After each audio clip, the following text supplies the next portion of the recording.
xibaar yu wér te wóor ca tàng ba abonnez-vous pour ngeen di mën di jot suñuy vidéo.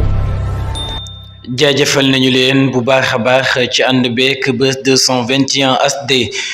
inna lillahi wa inna ilayhi raji'un nag la ñu daal di wax xibaar bu tiis daal di nay wàcc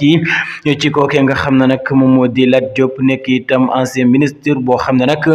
bu ñu ràññee la lool fii ci réewum Sénégal kooke nga xam ne nag moom moo di Lat Diop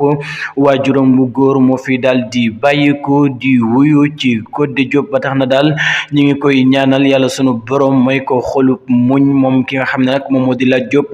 fàttali leen ne ba tey ki nga xam ne nag moom moo di Lat Diop nekk ancien ministre jamono ji ñuy àddu di wax ak yéen ma nga foofee nga xam ne nag moom moo di ca prison ba ñu daal di téye la ko waral nag du leen lu dul coowal milliards yoo xam ne nag mi ngi tegu ci ab ndoddam bu ñu weesoo lool nag dañuy daal di wax ci leneen ginnaaw bi nga xamee ne nag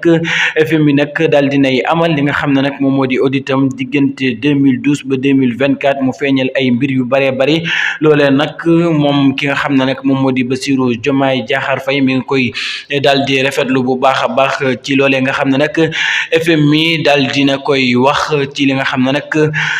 am na ci diggante 2012 ak 2024 fi nga xam ne nag nguur ga fi nekkoon fi la dugal li nga xam ne nag moom moo di xaalis bi daan dugg ci réew mi waaye itam ñu ko daan lépp ci turu Sénégal la